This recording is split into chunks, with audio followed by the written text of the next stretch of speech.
There's a certain kind of quiet that settles over a street like this when the day is done. It's a quiet that speaks of comfort, of safety, of doors locked and families gathered inside, bathed in the warm glow of television screens.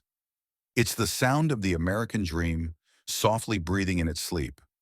In the summer of 2014, Derek and Maria Broaddus believed they had finally found their piece of that dream. It was here, at 657 Boulevard in Westfield, New Jersey, a town once ranked among the safest in America. A sprawling, six-bedroom house built in 1905 with fireplaces just waiting for Santa Claus and a backyard perfect for their three young children. Maria had grown up just a few blocks away. This wasn't just a house, it was a homecoming. For Derek, who'd worked his way up from a working-class childhood in Maine to become a senior vice president in Manhattan, this house was a symbol of everything he'd built. It was more than wood and plaster. It was a promise of a life filled with laughter echoing through the halls, of scraped knees and bedtime stories, a safe harbor. They closed on the house for over $1.3 million and began renovations immediately, eager to make it their own before moving in. It was during those early days, with the scent of fresh paint in the air and the future feeling bright and boundless, that the first letter arrived. It was addressed simply to the new owner. No return address, just a single ominous welcome to the neighborhood. Dearest new neighbor at 657 Boulevard, it began, allow me to welcome you to the neighborhood. A friendly enough start, but the warmth quickly bled away. How did you end up here? The letter asked. Did 657 Boulevard call to you with his force within? The writer claimed a generational right to the house. My grandfather watched the house in the 1920s, and my father watched in the 1960s. It is now my time. And then came the questions that would begin to unravel everything for the Broaddus family. Questions that showed this was no distant admirer. This person was close. They were watching. I see already that you have flooded 657 Boulevard with contractors. Tisk, tisk, tisk. Bad move. You don't want to make 657 Boulevard unhappy. The letter even mentioned their Honda minivan. And then the letter turned its attention to the most precious part of their lives, their children. The writer called them the young blood. You have children. I have seen them. So far, I think there are 3 that I have counted. The letter ended with a chilling promise. Let the party begin. It was signed simply, The Watcher. Fear is a subtle poison. It starts as a seed of doubt, a whisper in the back of your mind. For Derek and Maria, that seed was planted by a single piece of paper. They immediately contacted the previous owners, John and Andrea Woods, who had lived in the house for 23 years.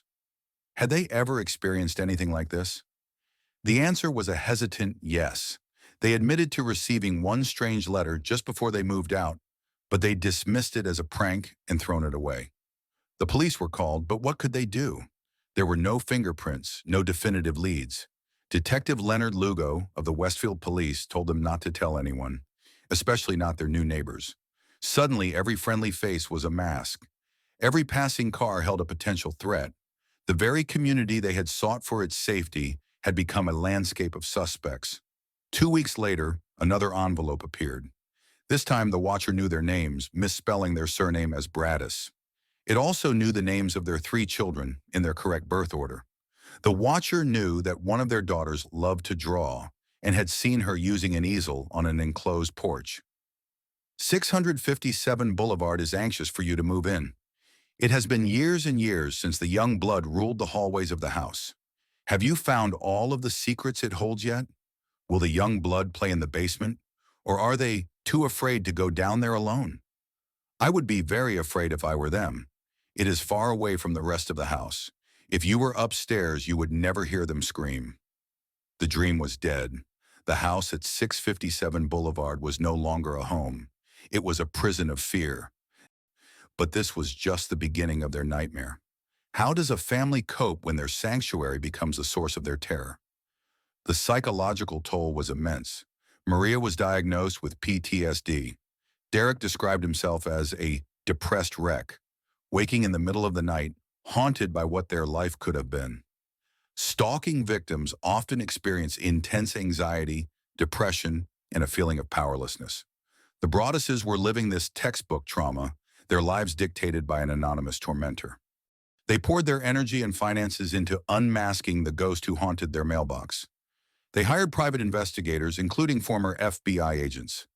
Suspicion fell heavily on their immediate neighbors. The Langford family, who had lived next door since the 1960s, fit the timeline mentioned in the letters. One of the adult children, Michael Langford, was described by some as a Boo Radley character, a bit of an eccentric recluse. He was brought in for questioning by the police, but denied everything. The investigation stalled. DNA found on one of the envelopes revealed it was likely licked shut by a woman, but it didn't match any of the initial suspects. The police investigation was later described as anything but exhaustive, with claims that they failed to interview key neighbors or pursue leads diligently. Trapped, the Broadduses tried to sell. 6 months after buying their dream home, they put it back on the market. But they were caught in an impossible bind. They felt ethically obligated to disclose the letters to potential buyers, a disclosure that scared away anyone who showed interest. The story eventually leaked to the press, and the house became infamous. The watcher had not only stolen their home, but also their financial security. Some in the town even began to whisper that the Broadduses were making it all up, a desperate attempt to escape a mortgage they couldn't afford. They were victims, yet they were being treated like pariahs. Years passed. The house sat empty, a monument to their fear. They managed to rent it for a while, but then a third letter arrived, more vindictive than the last. To the vile and spiteful Derek and his wench of a wife Maria, it began. It asked, "Where have you gone to? 657 Boulevard is missing you," and it contained direct threats of revenge. Maybe a car accident, maybe a fire, maybe something as simple as a mild illness that never seems to go away. Loved ones suddenly die. The case became a national obsession, a modern-day ghost story that played out in the pages of magazines and on late-night news. Theories swirled. Was it a jealous neighbor who was outbid for the house? Was it a former housekeeper? Was it a strange local English teacher known for sending admiring letters to beautiful homes? Or, as some of the darkest corners of the internet suggested, was it Derek and Maria Broaddus themselves, caught in an elaborate insurance scam? An idea they have vehemently and consistently denied. Think about what it means to be watched. Not just a casual glance, but a persistent, obsessive gaze. It's a violation of the deepest kind. It dismantles your sense of security from the inside out. Your home is supposed to be the one place in the world where the locks on the doors mean something, where you can close the curtains and be yourself, unwatched, unjudged. The watcher took that away from the Broaddus family. They were exposed, vulnerable, even in a house they never lived in. In 2019, after 5 years of torment, the Broadduses finally sold 657 Boulevard. They took a loss of over $400,000, a final, bitter price to pay for a dream that had turned into a curse. They sold it to a young couple who, thankfully, have reported receiving no letters. The Broadduses, in a gesture of profound empathy, left them a note. "We wish you nothing but the peace and quiet that we once dreamed of in this house." To this day, the identity of the watcher remains a mystery. No charges have ever been filed. The letters stopped. The silence that followed is almost as unnerving as the words themselves. Was it an elderly neighbor who has since passed away? Was it a lonely, disturbed individual with a strange fixation? Or was it something else entirely? The truth is, we may never know.